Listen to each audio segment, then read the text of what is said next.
after Zoom ini selesai. Ya, bismillahirrahmanirrahim. Assalamualaikum warahmatullahi wabarakatuh. Bapak Ibu semua yang Allah muliakan, selamat datang di Zoom rutin Muslim Club hari Rabu pada malam hari ini, tanggal 7 Desember 2022. Alhamdulillah, Bang Aristo terus Clove Research. Nah, saya kalau sekarang ngomong bahaya. Clove Research. Ya, nanti diperkenalkan oleh Bang Aristo. Terima kasih sudah berkenan untuk hadir dan membersamai Zoom Pekanan Muslim Club pada malam hari ini. Dari saya mengawali Bang Aristo seperti itu, Bang Aristo diberikan kesempatan untuk full menyampaikan apapun yang sifatnya tentang hal yang ingin disampaikan oleh Bang Aristo. Silakan Bang Aristo, ini di record dan recordnya akan di-share ke teman-teman. Terima kasih semua, semoga lancar semua dan dapat ilmu pada malam hari ini. Pada Bang Aristo dipersilakan. Ya, Bismillahirrahmanirrahim. Assalamualaikum warahmatullahi wabarakatuh. Waalaikumsalam warahmatullahi wabarakatuh. Terima kasih Kang Asad atas waktunya. Selamat malam teman-teman semuanya. Mudah-mudahan dalam keadaan sehat ya. Insya Allah saya dikasih amanah sama Kang Asad untuk sharing hal-hal yang pernah saya pelajari dan juga lakukan ya di beberapa studi atau proyek yang pernah saya lakukan sebelumnya. Jadi insya Allah ada beberapa hal yang mudah-mudahan jadi satu masukan atau satu tambahan ilmu buat teman-teman gitu ya. Nah, ini lebih ke arah sharing aja. Jadi kalau misalnya dari teman-teman ada pertanyaan atau ada yang perlu dikasih feedback, monggo silakan share aja. Kita diskusi di sini ya, lebih ke arah diskusi. Oke. Nah, kemarin waktu di Hotel Trans Luxury ngobrol-ngobrol sama Kang Asad juga, kita sempat menyinggung tentang si brand arsitektur gitu ya. Nah, kemudian gimana kalau di sharing aja nih di hari Rabu. Nah, insya Allah coba saya share, mudah-mudahan langsung mudah ditangkap ya. Kalau misalkan ada yang tidak dimengerti, langsung tanyakan aja. It's okay. Oke, saya izin share screen, Kang Asad. Ya, silakan Kang. Oke, sudah terlihat belum? Sudah Kang. Ya, nah jadi intinya kita coba mau building arsitektur. Jadi mungkin teman-teman di sini saya lihat kayaknya udah ada beberapa anggota Muslim Cup yang punya lebih dari satu merek ya. Nah, sebetulnya itu jadi salah satu alasan kenapa kita butuh brand arsitektur. Bahkan misalkan teman-teman baru punya satu merek pun boleh aja bikin brand arsitektur supaya pada saat kita pengembangan produk gitu udah jelas arahnya mau kemana gitu. Nah, jadi tema yang saya bawa adalah tentang building your brand arsitektur. Nah, ini sedikit tentang saya sendiri ya. Saya sudah dari tahun 2003 menggeluti dunia marketing riset ini. Jadi insya Allah sudah 20 tahun di beberapa company ya, sampai terakhir di 2018 kemarin saya sama Mas Wildan memberanikan diri untuk bikin sendiri Clove Research and Marketing Analytics dan keterusan sampai sekarang. Alhamdulillah. Itu akhirnya bisa juga join sama Muslimin Club. Nah, kemudian ini beberapa merek yang pernah kita pegang sebelumnya, mudah-mudahan ada beberapa yang pernah dikonsumsi kali ya, pernah dikonsumsi juga, ada ABC, Astragrafia, dan sebagainya. Jadi kalau teman-teman misalkan mau tahu, wah ini sama nih, mirip sama yang saya punya, boleh nanya-nanya nanti strateginya seperti apa, kita coba bantu. Gitu ya, misalkan kayak Cadbury, ada Indofood, ada Entrasol, WRP, Zurich, dan sebagainya. Untuk sekarang saya agak lebih banyak fokus di kuliner dan otomotif ya, salah satunya si KFC, Richeese Chicken kita pegang, kemudian kalau untuk yang otomotif kita pegang Mitsubishi, Mazda dan juga Geely sekarang. Oke, oke. Nah, alhamdulillah karena kita pengen berkembang terus, kita coba daftarkan diri ke secara internasional dan sudah mendapatkan member sertifikat dari ESOMAR. ESOMAR itu adalah Asosiasi Market Research secara internasional dan itu udah diakui. Jadi istilahnya walaupun kita rasanya lokal tapi udah aromanya aroma internasional lah, insya Allah kita berusaha. Jadi sekarang udah ada beberapa proyek dari luar juga yang kita udah kita lakukan ya, salah satunya dari Myanmar, Kamboja dan juga ke Nigeria. Oke, nah masuk ke topik tadi sedikit aja perkenalan tentang saya. Brand arsitektur, sebelum masuk ke brand arsitektur kita agak mundur sedikit supaya secara apa mindsetnya mirip sama ya. Kita masuk ke branding strategi seperti dulu. Jadi saya bahas sedikit branding strategi karena brand arsitektur itu adalah salah satu dari branding strategi.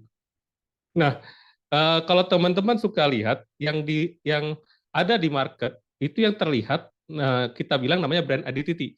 Itu sesuatu yang terlihat oleh si market, tapi di belakang dari brand identity itu ada sesuatu yang lebih besar. Kayak kalau kita analogikan seperti gunung es ini ya, ada sesuatu yang lebih besar yang kita bilang sebagai branding strateginya. Branding strategi adalah tugasnya kita sebagai prinsipal atau produsen. Ya, branding strategi itu adalah hal-hal yang kita ingin orang untuk melihat dan udah pada saat kita lakukan, kita coba cek apakah brand strategi kita bisa tertranslate menjadi brand identity, what people see gitu. Nah, kadang-kadang banyak hal yang terjadi adalah pada saat kita udah mempunyai strategi terhadap brand yang kita mau lihat gitu ya, mau kasih lihat ke orang, tapi apa yang dilihat tuh berbeda gitu. Padahal kita udah bagus-bagus bikin komunikasi, tapi ternyata orang melihatnya dengan cara yang berbeda. Nah, itu hal-hal yang harus kita identify dan gimana caranya supaya nggak ke sana. Nah, penting menurut branding, iya penting banget karena gini, yang gampangnya adalah branding itu adalah permainan di dalam otak dari konsumen. Contohnya yang paling gampang, saya selalu pakai contoh ini ya. Ada iPhone sekarang yang baru tuh ya, iPhone 14 tuh. Harganya 20 juta. Laku laris, bahkan orang-orang pas sampai ngantri gitu ya. Tapi pada saat kita ditanya yang sama, orang yang sama, mau nggak dia keluarin duit untuk Xiaomi dengan harga 20 juta? Hampir semuanya bilang nggak mau. Padahal kalau kita bandingkan, mungkin Xiaomi agak lebih bagus juga gitu loh. Apa yang ditawarkan oleh Xiaomi sama-sama aja, sama secara fisik ya, secara fungsi sama-sama aja ya, toh buat SMS-an, buat chatting dan sebagainya. Tapi kok ada orang-orang mau bayar 20 juta untuk Apple atau iPhone, tapi nggak mau 20 juta untuk Xiaomi. Apa yang bermain? Brand. Brand udah bermain gitu loh. Nah, si iPhone, si Apple ini berhasil untuk meyakinkan orang dengan produk yang dia punya dan juga marketing activities yang mereka lakukan bahwa harga 20 juta untuk produk mereka itu worth, pantas gitu loh. Berarti artinya 20 juta itu bukan mahal nggak mahal, tapi pantas nggak pantas. Nah, pantas nggak pantas ini adalah wujud dari branding tadi. Jadi kalau teman-teman brandingnya bagus ya, itu berapapun harga produk yang kita tawarkan sama konsumen pasti dibeli. Tapi kalau brandingnya nggak bagus, berapapun harga kita tawarkan sama konsumen, pasti mereka masih mikir-mikir untuk beli. Gitu loh. Makanya brand ini sesuatu yang penting, tapi kalau kita bisa ambil branding ini lebih ke long term, bukan yang short term. Oh, short term masuknya ke sales, gitu. Tapi branding itu ke marketing yang lebih long term.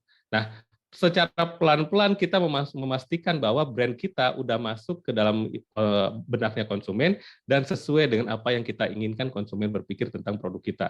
Gitu. Jadi your goal to position yourself in the mind of your audience and to have their preference. Gitu. Itu branding ya. Nah, branding itu nggak jauh beda sama nggak bisa dilepasi dari communication. Cara kita berkomunikasi. Mungkin Kang Asa juga cerita kalau misalkan ini ada 115 member sekarang kan. Itu komunikasinya Kang Asad kan terhadap semua member, apa yang dijanjikan, apa yang mau dikasih dan sebagainya. Nah, tapi kalau misalkan apa yang dijanjikan oleh Kang Asad di awal tidak terrealisasikan saat udah masuk ke Muslimin Club, apa yang terjadi? Kecewa gitu kan, belum janjiin ini tapi nggak berhasil. Sama seperti kita juga, kita langsung meyakinkan konsumen untuk beli produk kita, tapi ternyata pada saat konsumen itu beli, terus ternyata tidak sesuai dengan apa yang dijanjikan. Akhirnya apa? Kecewa. Makanya harus disiasati bahwa communication sama action itu harus satu arah. Jadi kita komunikasikan, kita janjikan sesuatu yang kita bisa penuhi, gitu loh. Misalkan produk kita skincare kita bilang mau tahan sampai 2 hari gitu kan istilahnya. Terus pas saat dipakai sama konsumen memang harus tahan 2 hari. Kalau misalkan memang kita nggak tahan 2 hari, jangan ngomong tahan 2 hari. Kenapa? Karena kalau misalkan mereka merasa communication sama actionnya berbeda, jatuhnya disbelief. Jadi nggak percaya lagi. Dan masalahnya konsumen kita udah sekali nggak percaya, dia akan lama-lama untuk balik lagi untuk percaya lagi. Gitu. Artinya apa yang kita komunikasikan harus sesuai dengan action. Nah, Makanya pada saat kita bikin branding strategi, jangan lupa untuk selalu melihat dari 3 hal ini. Brand itu, kalau kita bilang, saya pernah ngobrol sama beberapa teman-teman dari UMKM. Mereka cerita, Mas, aku punya brand nih. Menurut Mas Aristo, udah oke belum? Maksudnya, ya, udah oke belum logonya? Gitu. Oh, apa logonya, Bu? Iya, logonya. Kalau namanya udah oke belum? Nama yang bagus apa ya kira-kira? Nah, di sini ada mislead sebetulnya kalau saya mau kasih tahu. Brand itu bukan sekedar nama atau logo sebetulnya. Brand itu sama kayak kita punya anak, kita punya bayi. Anak juga bukan masalah kayak apa yang kita pakaikan pakaian atau namanya doang, tapi kita juga harus memberikan apa ya namanya, kalau kita bilang dikasih jiwa, kita soul-nya, kita kasih sesuatu supaya si brand ini jadi terlihat hidup gitu loh. Makanya branding strategi itu lebih ke arah strategi kita untuk orang melihat bahwa brand kita itu hidup. Contohnya, pada saat saya nanya ke teman-teman nih, misalkan kita nanya tentang Garuda Indonesia gitu, saya tanya sama ada beberapa responden lah, coba kalian kalian wujudkan Garuda Indonesia itu sebagai manusia. Kalau kita bilang brand personality kan, mereka bisa jawab, oh orangnya pakai jas, orangnya ganteng, orangnya tepat waktu dan sebagainya. Nah, di sini kita bisa lihat bahwa Garuda Indonesia sendiri udah dikasih soul sama orang tim marketingnya untuk dilihat seperti itu oleh si konsumen. Nah, makanya kita harus nge-build brand itu seperti humans. Nah, kalau humans ada 3 hal yang harus dilihat. Pertama, brand core. Brand core itu di dalamnya. Karakter, belief, sama personality-nya seperti apa. Kemudian ada yang kedua ada brand identity. Brand identity itu pakaian yang dipakai gitu ya secara keluar. Yang terakhir adalah brand interaction. Brand interaction adalah pada saat kita atau si brand itu berinteraksi sama konsumen, gitu. Berinteraksi sama audiens. Nah, 3 hal ini yang harus kita ramu di awal pada saat kita bikin brand strategi.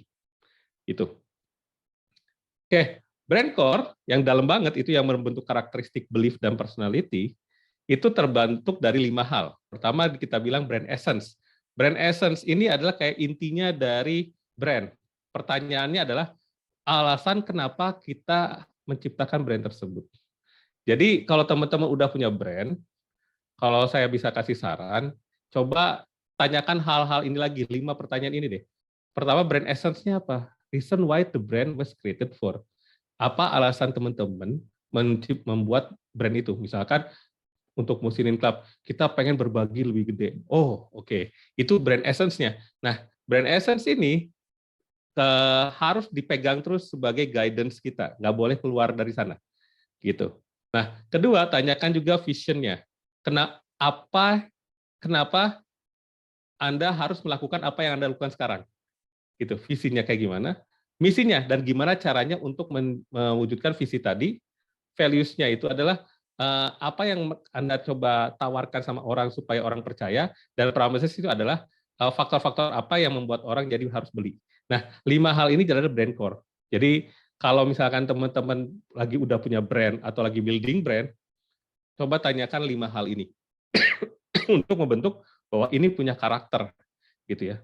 Itu brand core. Jadi karakter di dalam itu agak susah diubah, sama seperti manusia. Kalau udah karakter kayaknya susah banget diubah, kecuali kalau ada yang sesuatu yang ekstrim. Nah, sama brand juga dia kembalikan ke intinya, dan itu akan dipegang terus sama si brand tersebut. Makanya kalau kita lihat kayak saya ambil kayak Coca-Cola aja. Coca-Cola itu memang brand essence-nya dia happiness, fun.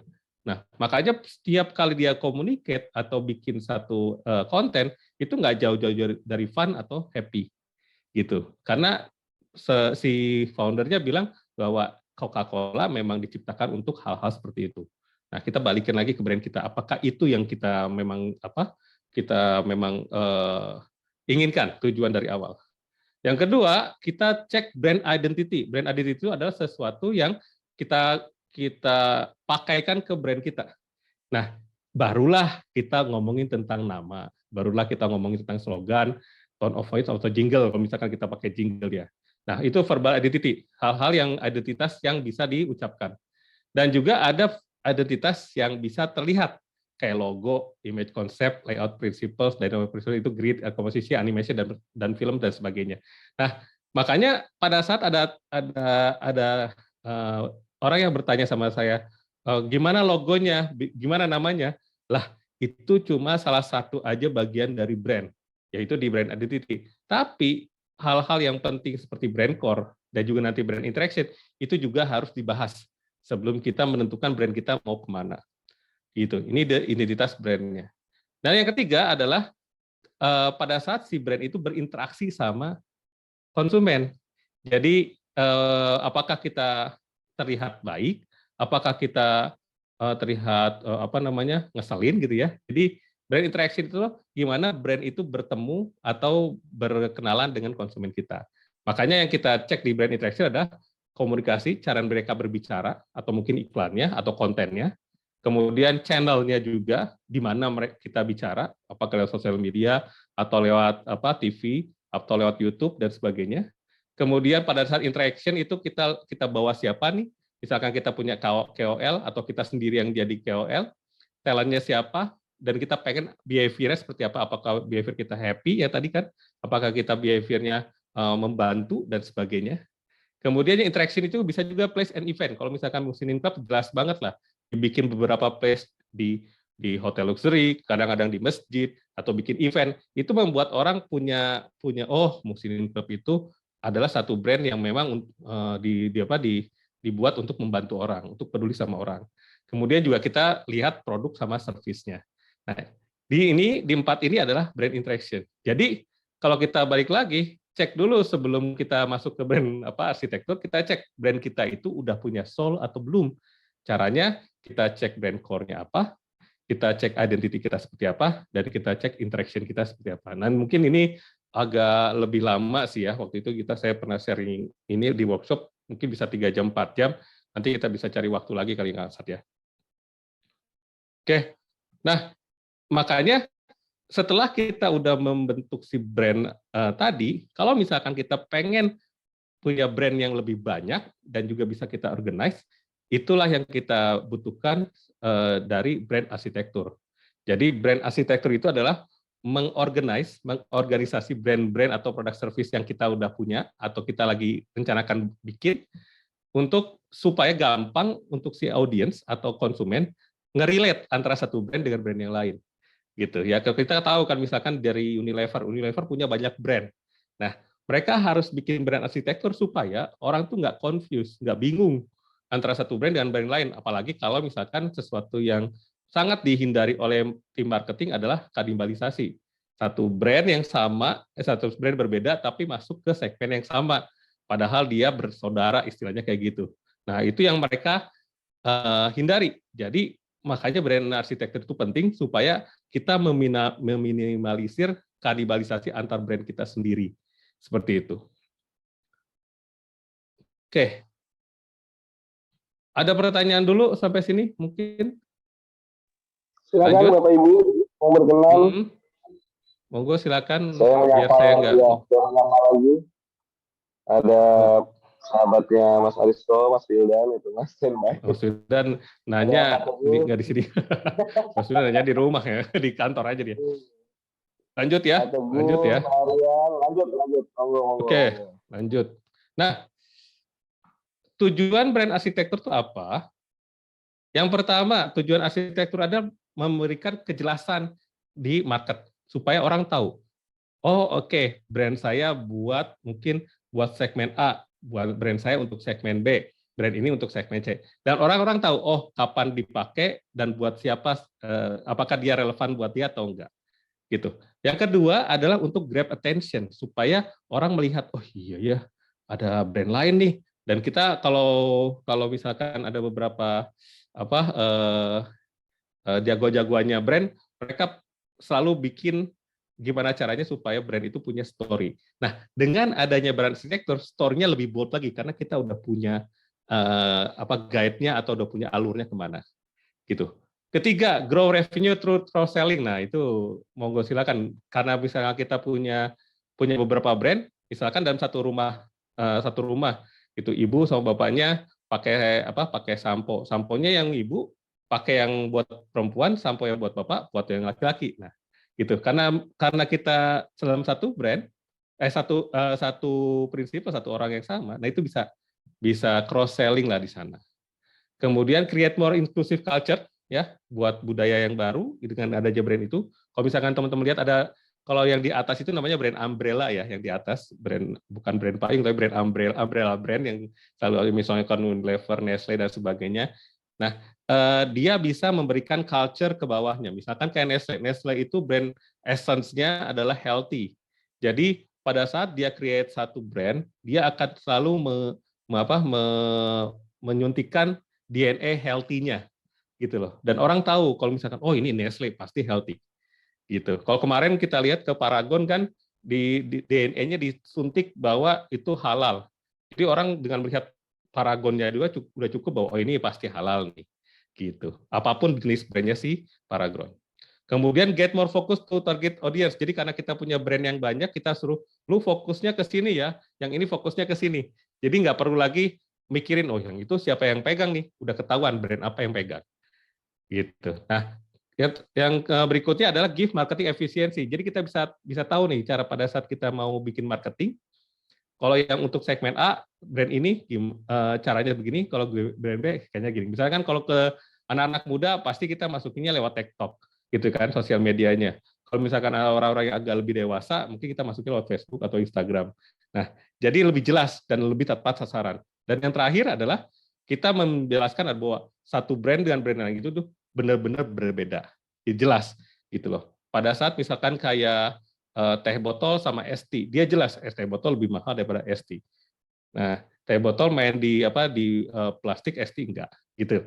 Hal-hal seperti itulah yang dijelaskan lewat brand arsitektur. Tapi memang brand arsitektur itu ada di sisi produsen kita yang bikin brand. Itu. Oke. Nggak apa-apa. Mas Catur aman. Ntar kalau misalkan butuh obrol lagi, kita ngobrol lagi. Kayak itu brand arsitekturnya ya. Nah, mungkin kita langsung masuk ke contohnya aja biar gampang ya. Nah, gimana sih cara membedakan satu brand dengan brand yang lain dengan menggunakan brand portofolio? Salah satunya membedakan adalah dengan customer profil, profilnya customer kita. Nah, misalkan kita bedakan satu brand yang kita punya berdasarkan male female. Ini jelas banget waktu kita ke Paragon ya. Yang male dikasih Kaf, yang female dikasih Wardah. Dua-duanya Paragon. Aman. Gitu. Jadi nggak usah Kaf berpikir untuk female, nggak usah Wardah berpikir untuk male.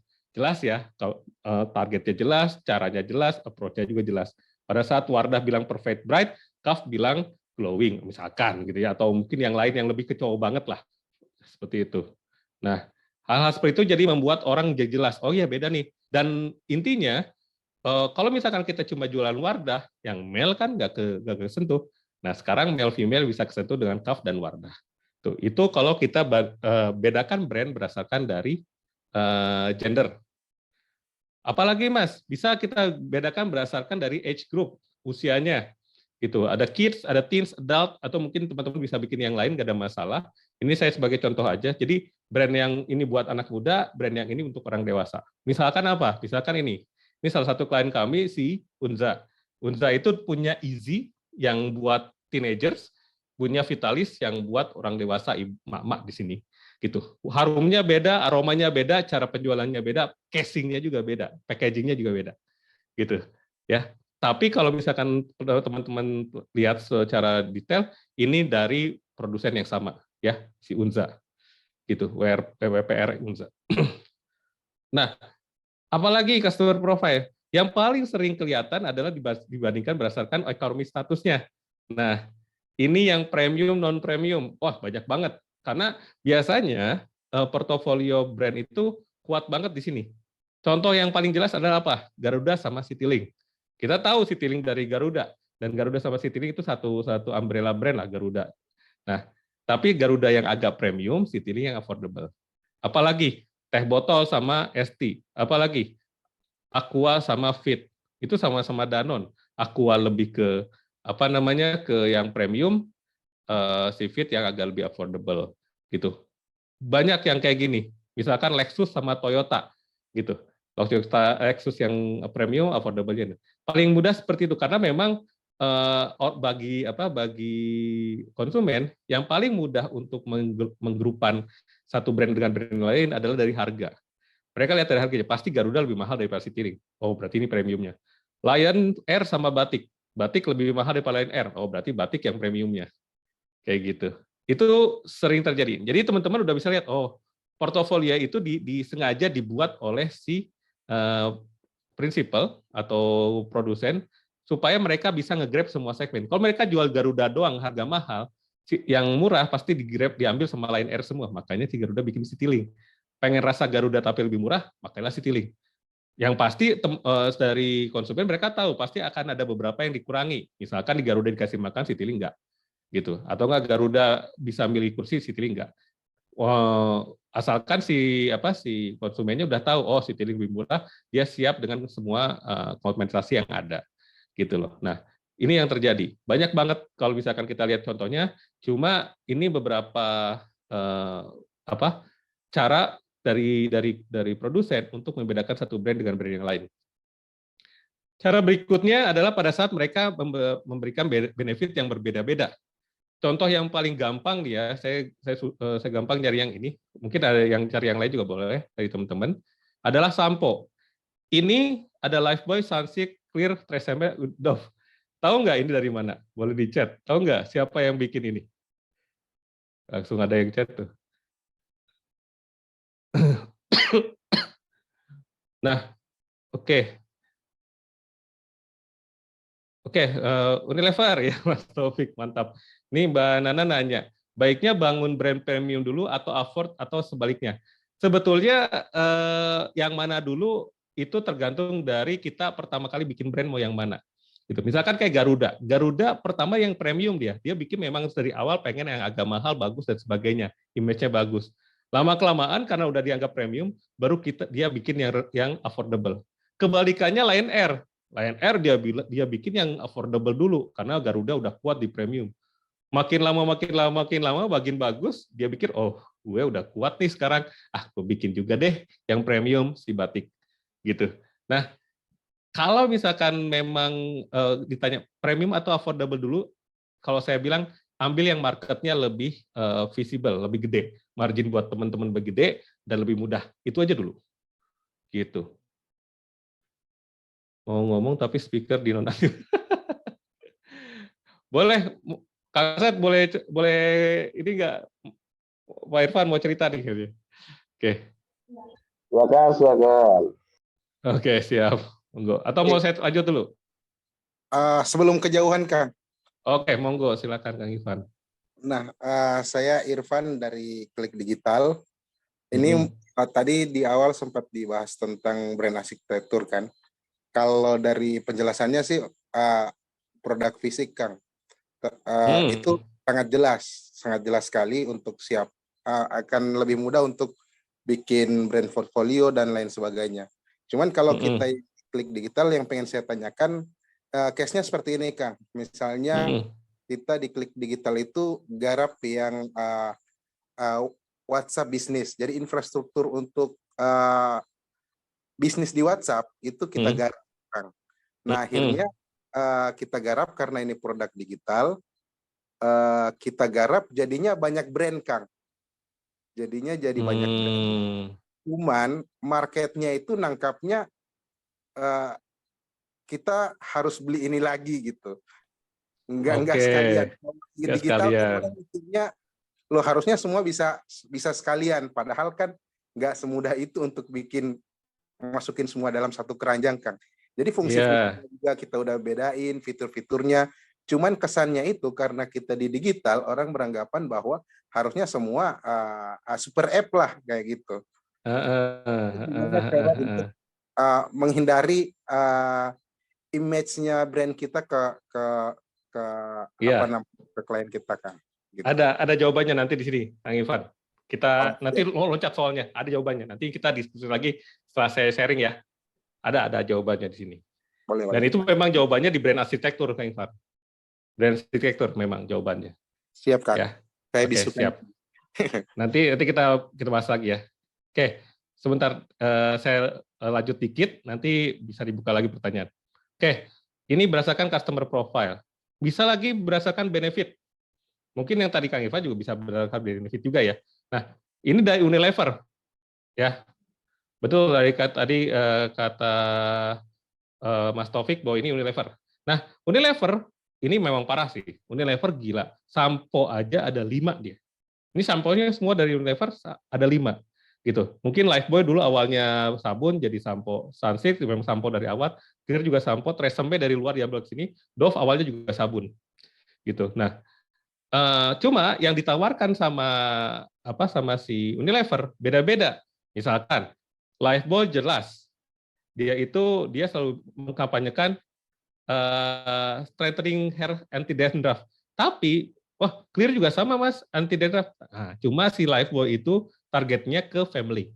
Jadi kalau misalkan teman-teman suka lihat iklannya Lifebuoy, biasanya ada ibu, anak, sama ayahnya pakai samponya si Lifebuoy, terus rambutnya glowing dan sebagainya, terus dia bilang menguatkan rambut dan anti dandruff gitu. Sunsilk dia fokus ke rambut perempuan dan yang bikin shining. Dia nggak ngomong tentang anti ketombe di sini gitu. Beda tuh secara benefit. Clear dari awal sampai akhir, Clear itu selalu bilang mengatasi ketombe. Dia konsisten, nggak berubah-berubah. Mungkin yang perubahannya cuma kalau misalnya teman-teman ingat Clear for Men gitu ya. Nah, itu bikin satu varian khusus untuk laki-laki. Tapi semuanya sama, dia pasti ngomongin overcoming dandruff gitu. Sama lah kalau misalkan kayak Pepsodent sama Close Up. Close Up itu pasti selalu bilang nafasnya menyegarkan. Apapun yang dibilang, apapun komunikasinya pasti relate-nya ke sana. Nah, kemudian Tresemme dari luar, mereka bilangnya untuk melembutkan dan mencegah kerontokan. Nah, di sini udah kelihatan banget. Di sini family, di sini female, di sini yang ketombean, yang ini agak lebih tuaan dikit gitu ya, karena udah prevent hair loss, mencegah rambut rontok. Jadi agak lebih tua. Dan Dove dia lebih ke hair treatment. Jadi kalau misalkan ada masalah dengan rambutnya, perawatan pakai serum itu pakai Dove. Nah, ini Unilever semua, gitu. Mas, kanibalisasi nggak nih? Nah, jago-jagonya mereka untuk menekankan sama konsumen bahwa 5 produk ini berbeda, gitu loh. 5 produk ini berbeda. Tapi memang kelebihannya Unilever ya, dari Lifebuoy 1 aja ini, dia punya varian banyak. Kalau misalnya teman-teman suka lihat, ada yang warna biru, ada merah, kuning, dan hijau, dan sebagainya. Itu pun variannya berbeda-beda. Memang dalam tanda kutip caranya Unilever gitu, ngerawuk gitu, ngambil semua marketnya, bikin varian banyak. Cuma kadang-kadang si konsumen agak bingung sendiri mana yang cocok ya buat saya gitu. Nah, itu masalahnya Unilever lah. Tapi ini yang mereka lakukan. Nah, kemudian ada dibedakan berdasarkan format. Yang gampang lagi, saya ambil dari snack. Ini semua Indofood Fritola yang bikin. Ya, Fritola semua nih, Citato, Jet Set, Cheetos, Cikilay, sama Kitela. Ada lagi Dorito kalau nggak salah. Itu juga Indofood Fritola. Nah, setiap ada beda format, dia bikin satu baru. Gitu. Kanibalisasi nggak? Gimana cara kita komunikasikannya? Gitu. Makanya tadi seperti yang Kang Ivan bilang, kenapa orang kadang-kadang bingung nih ya, harus dibeli semua atau enggak? Sebetulnya lebih ke arah apakah kita udah mengkomunikasikan itu sama konsumen atau belum, itu aja sih. Gitu. Nah, tapi yang paling penting kita harus tahu tipe-tipe brand arsitektur. Gitu. Tadi kita bilang membedakan satu brand dengan brand lain. Nah, arsitekturnya kayak gimana? Oke, kita bahas satu-satu ya. Ada 4. Ini dari beberapa literatur yang saya baca ya. Mungkin ada beberapa yang agak beda, tapi secara konsep mirip-mirip lah. Nah, yang pertama kita bilang branded house gitu ya. Branded house. Rumah yang di branding gitu istilahnya bahasa Indonesianya. Tapi mereka bilangnya branded house. Branded house itu seperti ini. Jadi kita punya satu master brand, banyak sub-brand. Jadi satu brand, tapi banyak sub-brand. Nah, si sub-brand ini masih terlibat di master brand. Contohnya kayak gini. Contohnya kayak Apple, FedEx, sama Google. Nah, saya ambil satu contohnya si Google. Google pada saat dia bikin brand, pasti menempelkan nama Google-nya. Google Chrome, Google Cloud, Google Maps gitu ya, Google Chat, gitu, Google Mail, dan sebagainya. Itu Google. Jadi masternya Google, di bawahnya anak-anaknya itu yang masih nempel nama Google. Jadi si Google-nya yang gede. Apple juga sama. Apple itu mereka bilangnya bukan Apple ya, tapi iPhone, iPad, gitu kan, Mac, gitu. Nah, yang masih ada relate. Jadi orang tahu, oh ini adalah Apple juga, gitu. Dan orang gampang banget mendeteksi ini Google, ini Apple. Gitu. Nah, itu yang dari Kang Evan juga. Apakah kita mau seperti itu, gitu? Gojek dia juga mirip-mirip sama Brandon House, cuma Gojek maksudnya tipe keempat, nanti saya buka ya. Keempat, kenapa Gojek sama kayak Brandon House tapi dimasukin ke tipe keempat. Oke, ini tipe brand yang tipe arsitektur yang pertama. Tipe arsitektur kedua namanya house of brand, rumah brand. Gitu. Yang tadi rumah di branding, ini rumah dari brand-brand, gitu istilahnya, house of brand. House of brand dia punya master brand, tapi sub-brand di bawahnya benar-benar berdiri sendiri semua. Beda-beda. Gitu. Contohnya yang tadi, si Casey Unilever. Unilever di atasnya. Tapi pada saat dia mengkomunikasikan brandnya, Unilever-nya kesebut. Kalau teman-teman tadi lihat ya, beda sama si itu ya. Ada tulisan Unilever nggak di sini? Nggak ada sama sekali di sini. Nggak ada tulisan Unilever sama sekali. Kalau mau lihat ya di belakang paling, ada produce by gitu ya. Tapi di depan tuh mereka nggak ngomong. Gitu. Mereka udah pede dengan brand masing-masing. Beda sama si Indofood Pritoya. Dia selalu masukin Indofood Pritoya di atas nih, lihat. Ya, kelihatan. Jadi tetap harus kelihatan. Tapi kalau Unilever dia enggak, dia pede dengan brand masing-masing karena mereka punya apa namanya brand arsitekturnya seperti itu. Gitu. Contohnya si ya Unilever atau P&G atau Mayora atau Paragon. Paragon juga nggak ngomong puff dari Paragon. Kita tahu pada saat kita lihat belakang packagingnya baru lihat, oh iya ini Paragon yang bikin, gitu. Nah, contohnya si P&G juga gitu kan. Kita tahu P&G ada Pantene, ada Rejoice, ada Downy. Ini dari P&G. Bahkan mungkin teman-teman lihat, oh itu P&G ya, gitu. Baru tahu. Karena apa? Karena mereka nggak declare bahwa ini punya kita loh, gitu. Nah, perbedaan antara ini dan ini, yang satu dan yang kedua, kalau yang pertama, brand manajernya cukup satu orang aja, karena dia megang semuanya. Tapi kalau di sini brand manajernya jadi 5, karena ada 5 sub brand. Semua orang harus berpikir ke brand-brandnya masing-masing. Mungkin ada brand directornya di sini. Nah, brand manajernya 5, supaya mereka bisa fokus ke brand masing-masing. Bisa kanibalisasi? Iya. Ini yang paling rentan kanibalisasi. Makanya mereka harus benar-benar punya ini yang jelas gitu ya, guideline yang jelas.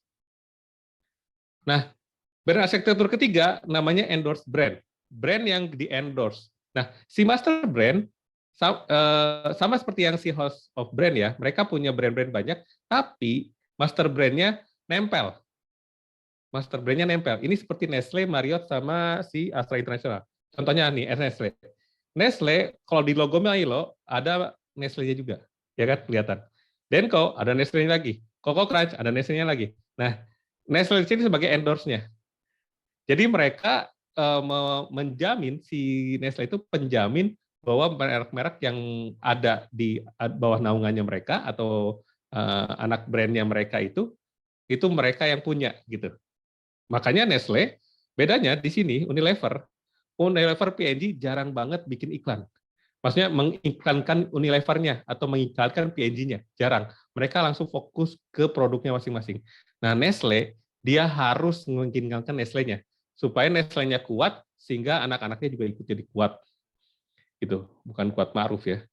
Nah, yang terakhir adalah hybrid brand. Nah, hybrid brand mirip-mirip sama yang paling depan ya, yang di depan, house of brand, tapi master brand-nya juga adalah jadi salah satu sub brand di bawahnya. Nah, contohnya si Gojek tadi, Kang Irfan. Nah, Gojek, Coca-Cola itu dibilang hybrid brand karena Gojeknya di atas di sini, tapi Gojeknya di sini ada.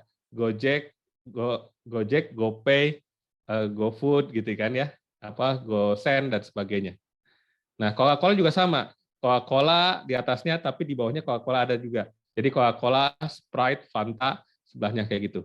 Nah, dari sini, Mas Irfan harus tentuin, kita mau yang mana nih, gitu.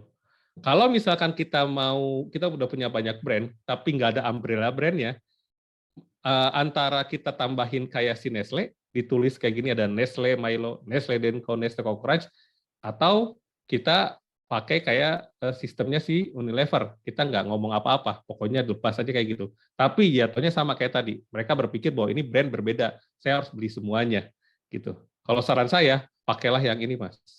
Pakailah yang depan, kayak Google. Dikasih brandnya, depannya namanya, gitu. Seperti otomotif kita lah, Mitsubishi Expander, Mitsubishi Pajero Sport, itu branded house semua itu. Toyota Avanza, Toyota Innova gitu. Itu branded house semua. Gitu. Jadi dia paling atas. Nah, di situ teman-teman si konsumen tahu, oh, Google kalau gue beli semuanya dapat semuanya nih karena dalam satu bundling. Makanya enak kalau beli workspace Google kan dikasih Gchat, di Drive, Gmail semuanya dikasih. Dan orang tahu bahwa itu bisa dalam satu paket. Mungkin itu ya jawabannya buat Kang Irfan. Kalau misalkan saya bisa kasih masukan. Tapi lagi-lagi dipilih aja, Mas. Kira-kira yang enak yang mana? Yang cocok buat Kang Irfan yang mana? Gitu. Tapi kalau udah ditentuin bareng-bareng sama tim, jangan berubah-berubah. Tiba-tiba tengah jalan berubah lagi, itu akan effortnya akan lebih gede dan konsumen akan bingung lagi. Ini maksudnya apa sih? Maunya apa sih? Gitu. Itu sih, Kang Irfan. Kalau saya sih, kalau menurut saya ya, better yang ini. Ini digital banyak. Ini digital banyak kayak gini. Microsoft kayak gitu juga. PowerPoint, itu semua begini. Gitu. Seperti itu. Tapi kalau mau kayak Gojek, boleh. Kayak Gojek berarti yang ini. Gojeknya jadi satu brand juga, ada GoPay, tapi orang-orang tahu Pak, kalau ada Go depannya pasti punyanya Gojek, gitu. Itu sih. Ini juga menghemat waktu kita untuk menjelaskan ke konsumen, benar nggak Kak? Ya, nggak perlu lagi jelasin bahwa kita itu satu company loh, gitu, nggak usah. Kalau depannya sama, oh ya pasti satu company ini mah, nggak perlu bingung. Gitu. Kalau Unilever dia harus menjelaskan bahwa ini dari Unilever, oh ini dari Nestle loh, gitu. Seperti itu, karena mereka dari awal namanya sendiri-sendiri. Gitu. Ada pertanyaan dulu. Jadi ada empat arsitektur sih yang biasa dipakai, gitu, yang biasa dipakai. Ada yang lain, mungkin ada yang lagi yang lain, tapi yang biasa dipakai perusahaan-perusahaan yang ada sekarang tuh di 4 ini. Ada pertanyaan dulu. Tadi ada Bu Nana di chat, Kang Aristo. Oh ya, apa katanya? Baiknya bangun brand premium dulu, lalu yang afford atau sebaliknya. Ya, tadi udah dijawab. Mending lihat dulu opportunity di marketnya. Gitu. Kalau opportunity-nya lebih di afford dulu aja. Tapi opportunity-nya di premium dulu aja. Nanti kalau udah bagus, marginnya udah bagus, profitnya, baru bikin sebalikan. Premium, bikin yang afford, bikin yang premium. Gitu. Seperti itu sih. Kalau dua-duanya langsung, jarang kalau yang dua-duanya langsung. Karena dua-duanya langsung berarti effortnya juga 2 kali. Mending effortnya 1 dulu, fokus sampai gede, nanti kalau udah gede, yang premium, bikin yang afford. Yang gede, afford, bikin yang premium. Gitu. Apakah harus namanya brandnya sama? Nah, kalau afford premium, saya yakinkan jangan brand namanya sama. Dan kadang-kadang jangan kelihatan bahwa itu satu ibu lah gitu, satu keturunan gitu. Jangan, supaya beda aja. Lexus sama Toyota itu nggak ada logo Lexus di Toyota, Toyota lagi Lexus nggak ada. Mereka benar-benar berbeda. Gitu. Ya, nanya monggo, Kang Irfan mau nanya lagi. Oh iya, Kang, masih sambungan yang tadi, Kang. Nah, gini, jadi case-nya itu pertama kan kita bikin brand. Nah, saya bikin brand awalnya itu karena kita belum paham brand arsitektur ini, kita bikin brand namanya Klik Digital gitu. Klik Digital, ya. Kemudian kita launching produk. Nah, yang terkenal malah produknya, bukan Klik Digitalnya. Ya, akhirnya itu yang kita bikin jadi brand. Tadi Kang Aristo udah ngomong jangan sampai sama nama gitu. Nah, karena bisa nyebut merek ya, Kang ya, nggak apa-apa ya? Iya, nggak apa-apa. Karena pertama ini yang udah terkenal ini WBS Pro, kita launching kemudian WBS Link. Nah, di sini kita menganggap bahwa ini adalah harusnya sama gitu, nggak perlu nambah duit lagi. Intinya sih seperti itu. Dan case-nya itu kita bikin tadi itu yang Klik Digitalnya malah nggak dikenal, orang malah kenal, oh WBS Pro yang buat bukan klik Ya. digitalnya. Itu kira-kira dan kita bikin lagi produk lain, akhirnya kita hindarin Heeh. sama nama, Kang. Heeh. Ya kita buat baru lagi dan Buat baru lagi. brand arsitektur masih bingung nih mau pakai Pakai hybrid nama yang kah, mana ya? Heeh, heeh. ya Gitu. brand house Heeh. kah. Itu Ya. karena udah terlanjur, Kang, belum paham tentang brand arsitektur gitu. Ya. Kalau misalkan Kak Ivan yang kedua tuh web apa? Web tadi? WBS Pro, WebS Pro sama web apa satu lagi yang WBS dibikin? Link, Nah, WBS Link. si konsumen tahu bahwa itu satu inilah satu perusahaan gitu ya, satu Iya, merek dari satu perusahaan kan. Tapi dia iya, nggak tahu bahwa perusahaan itu klik digital gitu kan. iya. Nah, pertanyaan sama nih, ini kebetulan klien saya juga sama. Tahu nggak Kang Irfan? Tahu Fox nggak? Fox Permen. Ya tahu. Tahu. Dari mana dia? Enggak tahu. Permen. Nggak tahu ya. Eh, Sama. Kalau misalkan tahu beras kita nggak? Pernah dengar nggak? Oh, ibu-ibu kayaknya yang pernah dengar ya. Itu aja. Tahu ini sirup ABC Tahu. dari mana? Nah, itu. Nah itu sama kan? Nah situasinya sama. Si Fox itu dari Savoria Kang namanya. Savoria nama yang produsennya. Dia punya Fox. Situasinya sama. Saya bilang pada saat ditanya Savoria nggak ada yang kenal, tapi ditanya Fox semua orang tahu. Gitu. Nah yang saya bilang apakah Savorianya harus naik? Nggak. Yang ada Fox-nya dinaikin terus. Tapi, Pak Kang, di setiap kontennya, di setiap packagingnya, nama Savoria-nya harus kelihatan. Oh gitu ya, Kang. Gitu. Biar Webs Pro, tapi ada tulisan by Klik Digital. Jadi orang tahu, oh ini Klik Digital. Apalagi Webslink, by Klik Digital. Gitu. Kalau Kang Irfan masih mau pakai Klik Digital namanya ya, silakan kayak gitu. Seperti itu bisa banget. Nah itu yang kita sarankan ke Fox juga, jangan lupa Savorianya. Makanya nanti kalau misalnya teman-teman lihat packagingnya Fox itu ada tulisan Savoria di atasnya, sirup ABC ada tulisan Heinz-nya di atasnya, itu menunjukkan bahwa ini loh yang bikin. Dan konsumen kita udah cerdas kok. Pada saat dia tulis by Klik Digital udah tahu oh ini Klik Digital tuh perusahaan atasnya gitu. Gitu Kang. Baik, Tapi terima kasih. tapi push-nya di produk yang udah terkenal aja. Jangan kalau Kak Ivan bikin yang klik lagi, terus mereka lihat ini siapa nih, nggak kenal gitu ya. Saya yang bikin ini gitu, mereka nggak percaya gitu. Tapi kalau misalkan kita push di webslink-nya, Webpro-nya, tapi kita tulis by Klik Digital atau disimpan di mana aja ada tulisan Klik Digital, mereka tahu oh ini yang bikin gitu loh. Baik. Itulah ya. Seperti itulah. Oke, ada lagi pertanyaan. Ini memang ini sih penting banget karena itu menjadi base sebelum kita bikin banyak brand. Kalau udah banyak brand, kacau tuh kalau nggak ada brand arsitekturnya. Gitu. Silakan lagi Bapak Ibu yang mau bertanya. Ada yang mau nanya lagi? Ayo, mumpung gratis. Di luar ini bayar. Di luar ini beda charge ya. Silakan Bapak Ibu. Kecuali diajak makan nih. Kalau diajak makan, oke lah, ayo sharing.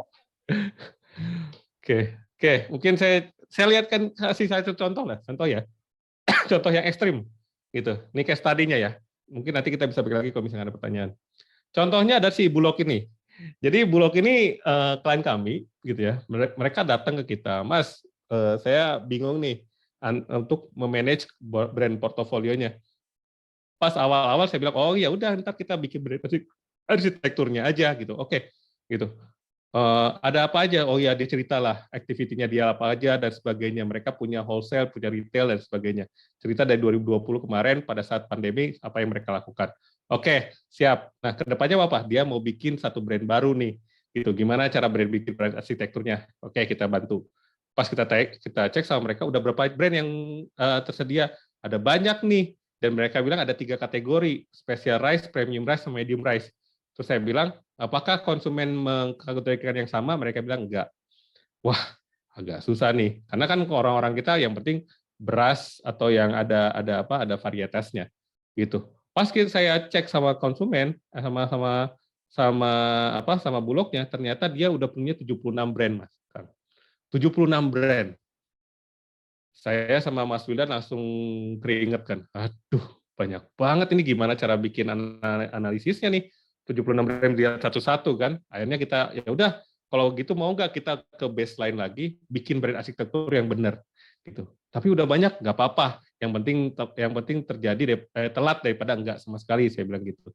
Ya udah, akhirnya mereka setuju, kita bikinin brand arsitekturnya buat Bulog. Nah, gimana caranya tuh, Kang? Nah, caranya kita bikin 3 hal dulu, Mas. Market audit, consumer audit, sama brand audit. Jadi kita cek secara marketnya seperti apa sekarang. Jadi kita pengen lihat, karena gini loh, hati-hati sama apa yang ada dalam otak kita. Karena gini, konsumen itu bisa melihat dalam perspektif yang berbeda. Misalkan, saya tanya sama teman-teman nih. Kalau saya bilang MPV, boleh di chat apa yang merek-merek apa aja yang masuk ke MPV. Teman-teman boleh nggak bisa bantuannya supaya kita bisa interaktif nih.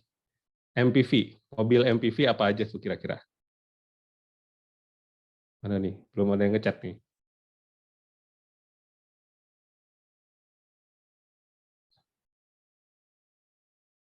Halo. Kedengeran nggak? Kak Hasan masih kedengeran nggak suara saya? Kedengeran. Oh ya, coba Kak Hasan, MPV apa Kak Hasan? Ya. Avanza, Xenia. Ya, Apalagi Pajero. Terus apa lagi? Avanza. Ada lagi nggak yang kepikiran tuh? Expander. Mobilio, oke. Ada lagi? Fortuner, ya. Oke. Nah, Innova pakai P, ini orang Sunda berarti ya. Nah, apa namanya? Kalau kita tanya sama klien kami waktu itu Mitsubishi, dia bilang MPV itu multi purpose vehicle. Yang masuknya itu adalah yang biasanya 3 row seater, yang apa? Yang tiga baris lah ke belakang. Nah, benar, Avanza, Xenia, Expander, Mobilio itu masuk ke MPV. Tapi untuk si Fortuner sama Pajero Sport itu dia masukkan ke SUV, Sport Utility Vehicle. Nah, di sini kita bisa lihat bahwa konsumen itu punya pandangan tersendiri, beda sama marketer ya. Nah, itu yang terjadi sama si Bulog. Si Bulog berpikir, oh ini nih kategori saya nih, specialized, medium price, sama premium price. Pada saat kita cek sama konsumen, enggak, ternyata beda. Nah, kayak situasi kayak gitu, mana yang kita percaya? Buat kita sebagai konsultan, kita percaya konsumen. Gitu. Karena itu cara mereka dan kita harus ngikutin apa yang mereka pikirin. Makanya pada saat market audit yang kita cek pertama kali ada di consumer audit. Apa yang dipikirkan oleh konsumen terhadap brand kita? Apa yang dipikirkan konsumen terhadap positioning kita? Gitu. Baru kita lihat brand audit. Brand audit pun kita tanya sama konsumen. Gitu. Makanya nanti pada saat kita analisis, kita bikin mapping itu berdasarkan apa yang ada di otaknya konsumen. Nah, ini yang penting. Gitu loh. Pada saat biasanya kalau ikutan workshop-nya Kang Dewa selalu bilang bikin brand personanya. Nah, bikin brand persona yang kita inginkan untuk brand kita. Nah, itu masuk ke brand strategi sebetulnya. Ya, itu masuk ke brand strategi. Cuma masalahnya adalah apakah pada saat kita launching produk itu ke market, konsumen menangkap hal yang sama seperti yang kita mau deliver, kita mau offer, sama enggak? Nah, itu yang jadi masalah. Kadang-kadang kita pengen brand persona kita kayak gini, tapi yang ditanggal sama konsumen seperti ini. Kalau udah kayak gini, ikutin mana? Ikutin yang punya kita atau ikutin punya konsumen? Kita coba cari mana yang lebih menguntungkan. Apakah kita, kalau misalkan kita ikutin cuma konsumen, kita berarti ikutin arus ya, ngikutin aja. Oh ya udah ikutin aja. Tapi kalau kita paksain yang kita punya, effort kita akan lebih banyak. Karena kita harus communicate lagi. Cara komunikasi kita salah. Seperti itu. Misalkan kita pengen dilihat sebagai orang baik, pencitraan dan sebagainya, tapi ternyata orang-orang tidak melihat seperti itu. Orang melihatnya bahwa, oh dia mah orangnya apa namanya suka bohong dan sebagainya. Padahal kita berusaha untuk kelihatan baik gitu. Nah, yang kita cek yang mana? Yang benar yang mana? Yang benar adalah dari konsumen, karena konsumen ya in the end mereka yang akan membeli, yang mereka kayak yang melihat brandnya kita gitu. Makanya pada saat kita bikin brand persona, pada saat kita launching, kita juga harus tanya sama konsumen, apakah mereka melihat persona kita sesuai dengan apa yang kita pengen kita dilihat. Seperti itu. Makanya dibilang consumer audit sama brand audit gitu. Nah, ini langkah-langkah awal sebelum kita menentukan brand arsitektur, Mas. Waktu si Bulog ya. Nah, caranya gimana? Kita caranya cek dua slide ini, Bulog sama consumers. Bulog sebagai brand owner, dia deliver the message by communication. Consumers sebagai brand users, dia take the message and they get the perception. Nah, message yang kita deliver itu udah capture belum? Nah, masalahnya ada ketiga kemungkinan. Pertama, message yang ditangkap oleh konsumen itu message yang sama yang deliver by brand owner. Bagus, bagus, gitu. Yang kedua, message capture by consumers itu beda banget sama yang di deliver oleh brand owner. Nah, itu yang kita hindari tuh. Mungkin karena konsumennya nggak ngerti atau konsumennya bingung, banyak ambigu. Nah, lebih parah lagi yang ketiga, konsumer nggak dapat apa-apa dari message yang kita deliver, bikin stres gitu. Nah, dari sini kita bisa cek, oh, kalau misalkan di yang ke satu aman, jalan terus. Tapi yang di kedua kita harus mikir, aduh, apa nih komunikasi yang salah? Apalagi yang ketiga, gitu loh. Tapi untuk lebih jelasnya, message yang nggak jelas pasti memberikan image yang nggak jelas juga, gitu loh. Makanya kita harus cek sama konsumen message apa yang menurut mereka jelas, message apa yang menurut mereka nggak jelas. Makanya kita cek kalau di riset kita ada namanya konsep tes. Konsep tes itu ngecek message yang kita deliver itu udah benar-benar bisa diterima atau bisa ditangkap atau enggak. Karena kalau misalkan nggak bisa ketangkep, udah pasti image kita juga jadi kemana-mana. Gitu. Udah pasti persona kita kemana-mana, udah pasti positioning kita kemana-mana. Gitu. Jadi jelas nih, ya. Makanya saat teman-teman bikin konten pun better ditanya ke konsumen, tanya ke audiens, tanya yang lihat, ngerti nggak apa yang kita omongin, tapi mungkin dengan cara yang enak ya. Kalau di survei ya paling kita ambil 30 orang, karena 30 orang itu minimal untuk survei kuantitatif ya. Ambil 30 orang, kasih message-nya, kita tanya, apa yang kamu dapetin dari konten ini?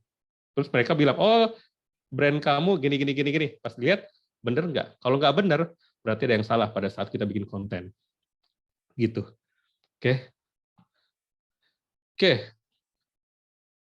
Nah, ini ya. Ini brand-brandnya si Bulog. Saya pusing pas lihat ini cuma sebagian aja, Mas. Buset, banyak banget gitu ya. Ini kita bilang brand khusus, ini brand premium, ini brand medium. Masalahnya adalah ini kan dari Bulog ya. Kita tanya sama konsumen, mereka juga mengkelompokkan brand itu seperti ini atau enggak? Atau mereka memilih yang lebih simpel, yang murah dan yang mahal. That's it, nggak ada yang lain. Nah, itu yang Bulog pengen tahu. Gimana caranya supaya kita bisa bikin arsitektur yang benar, supaya nggak kanibalisasi dan orang nggak bingung. Gitu. Pada saat kita cek juga ternyata setiap kota itu punya merek yang berbeda-beda untuk si Bulog. Banyak banget. Wah, iya, ini memang agak-agak mengkhawatirkan kalau dipaksain kayak gini. Saya bilang, kok bisa brand sebanyak ini? Ya, Mas, ganti di atas, nambah brand baru. Ya, saya bilang, ya harusnya ada punya gaya brand arsitektur yang jelas supaya siapapun yang di atas, siapapun pemimpinnya, itu brand arsitektur yang akan dipegang terus sama dia. Gitu. Oke. Nah, kemudian kita cek sama mereka, kira-kira ada nggak hal-hal yang bisa kita lakukan? Oh, ya udah kita brain mapping, kita cari ada satu blank space yang mungkin jadi opportunity atau brand image yang baru gitu. Nah, ini metodenya yang kita lakukan. Jadi ada empat proses gitu ya. Dari sensing, brand thinking, making sama brand building. Ini prosesnya. Nah, brand sensing itu capture insight, positioning dan sebagainya. Brand thinking untuk define core dan sebagainya, brand reborn sama brand building. Ini prosesnya panjang, ya memang harus pelan-pelan kita laluin. Nah, makanya yang pertama kita pakai dengan si brand sensing untuk si Bulog. Kita lakukan dengan desk research dan juga market research yang quantitative approach. Nah, ini dapatnya. kita tanya ke Bulog sebagai brand owner, kita tanya ke consumer sebagai brand users. Objektifnya udah jelas, metodologinya kayak gimana, dan juga outputnya apa. Ini brand architecture, ini outputnya brand mapping. Nah, brand mapping dari langkah awal, kita cek sama konsumen dengan cara face-to-face interview, ketemu langsung, random sample, dan juga pakai KPI, pakai komputer. Jadi ini face-to-face ya, karena kebanyakan orang-orang yang beli beras itu malah menengah yang ke bawah lah, yang di pasar-pasar. Nah, sampel size-nya seperti ini, kita sesuaikan dengan populasi. Waktu itu kita ambil random dengan 1.400 responden, booster 230 sampai 570, total 2.200 responden yang kita rekrut untuk mendeteksi brand mapping-nya si Bulog waktu kemarin. Gitu. Nah, topiknya seperti ini ya, market audit si brand enterprise-nya seperti apa, consumer audit-nya seperti apa, sama brand audit. Kalau yang market audit lebih ke arah penetrasi, frekuensi, dan sebagainya. Consumer audit kita cek segmentasi, profile, purchase behavior, kebiasaan dia membeli, dan kalau brand audit kita fokus ke brand.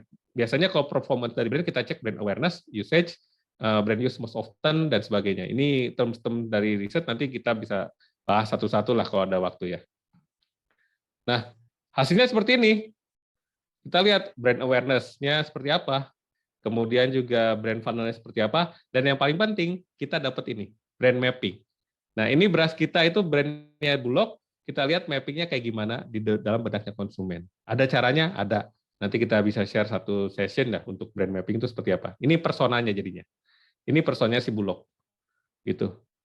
Nah, setelah beres dari brand mapping, kita lakukan dengan brand sensing proses, yaitu untuk ngecek secara detail dari hasil tadi.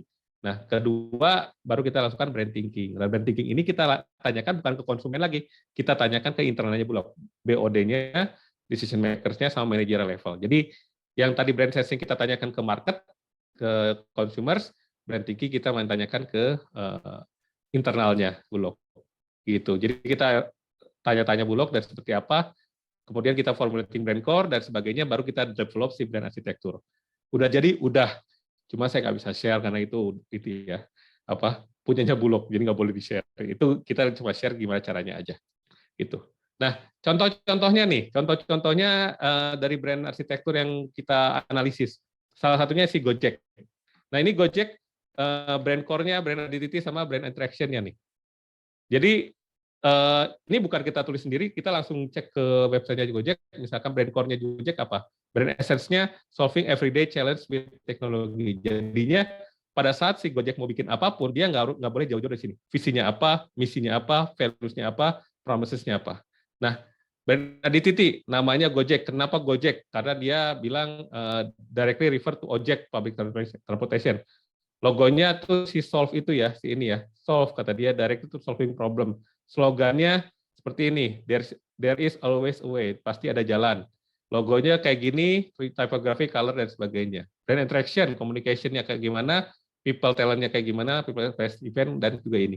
Nah, ini adalah semua brand identity atau brand-nya si Gojek. Gitu. Jadi teman-teman kalau bisa, bikin aja kayak gini satu. Kayak gini satu, simpan, sharing sama timnya, bahwa kita visinya kemana, misinya kemana, value apa yang kita tawarkan, dan kira-kira interaksinya seperti apa. Gitu. Monggo silakan, nanti kalau misalnya mau discuss, kita bisa open discussion lah untuk ini. Case tadi kedua, Paragon. Saya juga waktu itu analisis, brand core-nya, essence-nya apa, vision-nya ini, mission-nya ini, values-nya apa, faith in God, humility, care, innovation, grit, promises-nya apa, we have value every initiate, dan sebagainya. Brand arsiteknya punya Wardah, Makeover, Emina, Kaf. Jadi teman-teman waktu kemarin ke Paragon juga bisa lihat, oh ini tuh brand arsiteknya yang si Paragon. Paragon pakai brand arsiteknya House of Brand. Jadi banyak brand, tapi Paragonnya nyempil di belakang sedikit. Yang ketiga, Shiseido muncul. Brand core-nya apa nih? Udah ketahuan. Brand arsitekturnya dia punya tolak angin dia punya yang permen, dia punya yang sachet, kuku Bima, susu kopi jahe, vitamin C 100 mg. Lagi-lagi si Shiseido muncul, dia ikutnya ke endorse. Jadi semua orang tahu itu dari Shiseido muncul. Dan yang keempat ada Bluebird. Nah, Bluebird ini adalah branded house. Gitu. Karena semua brandnya, kalau kayak saya bilang ke Kang Irfan, ada tulisan bird-nya di belakangnya. Oh, kalau ada bird berarti dari Bluebird. Gitu. Bluebird, Golden Bird, Big Bird, Iron Bird. Kita nggak perlu lagi nanyain, kasih tahu bahwa ini dari Bluebird, nggak perlu. Karena dari namanya pun udah ketahuan siapa yang punyanya. Itu si Bluebird. Dia masuknya ke branded house, tipe yang pertama tadi. Gitu. Gitu. Ada pertanyaan dulu? Lumayan ya. Agak berat, mohon maaf ya kalau misalkan ini. Nanti kita bisa diskusi lah. Ya, silakan. Bapak Ibu. Jadi kita pernah lakukan ini buat Bulog, kita pernah lakukan ini buat si Widodo Makmur Perkasa kalau nggak salah ya. Gitu. Oke, monggo silakan. Jadi ini sebetulnya di awal-awal semua brand-brand yang kita tahu sekarang itu pasti akan ada brand arsitekturnya dulu. Supaya mengurangi kanibalisasi, supaya jelas arahnya mau kemana. Gitu sih. Ya. Oke. Ada pertanyaan, monggo silakan. Pas ya Kang ya, jam 9 lebih sedikit ya. Iya, betul, Mas. Gimana Bapak Ibu semua, ada pertanyaan kah? Mas Aristo masih ada materi atau sudah? Segini dulu kali ya, takutnya ini. Ntar kita bisa cari waktu yang berbeda. Ya. Bapak Ibu Siap. semua, saya kasih waktu kesempatan jika ingin bertanya atau kita selesaikan pada malam hari ini Zoom-nya. Monggo, monggo. Si Karifan udah dapet kayaknya deh. Oke, ada yang brandnya lebih dari satu atau ada yang mau bikin brand baru? Monggo silakan, bisa di-sharing aja. Silakan, Pak Teguh mau bikin brand baru, Pak Teguh. Kang, apakah produk sama brand sama beda? Produk sama brand beda. Produk itu yang terasa, brand itu nama, ya kan? Gitu. Jadi kalau misalkan ini brandnya Aristo, tapi produknya ya ini, ngomongannya, gitu kan? Tulisannya itu produknya, tapi brandnya namanya Aristo. Gitu. Slide-nya itu produknya. Yang berinteraksi sama konsumen itu produk. Ya Kang ya, yang berinteraksi sama produk itu produknya. Gitu. Ya, nah itu memang harus dijelaskan bahwa produk sama brand itu harusnya beda. Saya tanya, teh botol itu brand atau produk? Produk. Teh botol itu brand. Betul itu brand. Sosro. Brand. Produknya teh dalam kemasan. Gitu. Customer harus tahu bahwa teh botol itu nggak selamanya harus dalam botol, karena teh botol itu brand. Ada teh botol dalam, makanya waktu itu saya bilang sama Wildan, wah bentar lagi kiamat. Kenapa? Teh botol bikin kotak, teh kotak bikin botol, teh gelas bikin botol, ya kan? Namanya teh gelas tapi di botol, namanya teh botol tapi di kotak, gitu ya. Karena dia brand ya kan? Iya, karena dia brand sebetulnya. Karena dia brand, bukan produk, gitu. Gitu. Ya, Oke, ada lagi? Belum ada yang bertanya lagi nih. Ya mungkin sudah. Di pertemuan. Siap. Sangat jelas sekali, luar biasa, Bang Aristo. Mudah-mudahan ini ya ada masukan ya. Siap. Ya. Mudah-mudahan silakan di nanti Bang Aristo. Mungkin Mas Wildan mau nambahin gitu kan. Mas Wildan juga yang dapat proyeknya tuh Bulog kemarin. Ya, Mas Wildan monggo open mic.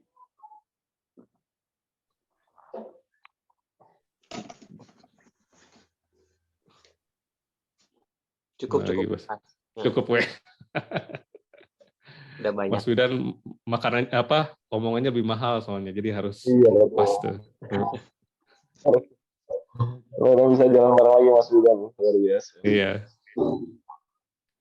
Bang Aristo, Mas Wildan, Close Research, makasih banyak nih, luar biasa pada malam hari ini. Terima kasih. Makasih banyak Kak Asat udah dikasih kesempatan ini sharing sama teman-teman.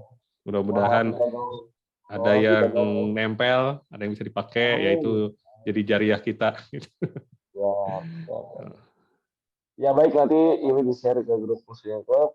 Makasih banyak. Terima kasih Bapak Ibu semua sudah hadir pada malam hari ini. Semoga kita bisa ketemu lagi di forum berikutnya. Bang Aristo, makasih banyak Bang Aristo. Terima kasih banyak teman-teman semuanya. Mohon maaf masih ada kekurangan. Ntar kita bisa ngobrol-ngobrol lagi lah, diskusi lagi ke depannya ya. Mudah-mudahan kita bisa sharing ilmu. Terima kasih semuanya. Assalamualaikum warahmatullahi wabarakatuh.